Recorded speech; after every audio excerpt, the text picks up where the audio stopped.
Isa na namang Pinoy boxer ang nagpakitang gilas sa Amerika. Pinataob ni Brian the Hawaiian Punch Viloria ang kanyang Meksikanong kalaban na si Omar Soto sa first round pa lang ng kanilang laban sa Florentine Gardens sa Hollywood, California. Naging agresibo si Viloria sa simula pa lang ng laban at tinapos niya si Soto with a combination of left hooks sa katawan at ulo.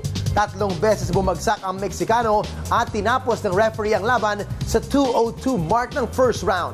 Ito na ang ika-4 na sunod na panalo ni Viloria na gustong makuha muli ang kanyang WBA at WBO flyweight titles mula sa Meksikanong si Juan Francisco Estrada.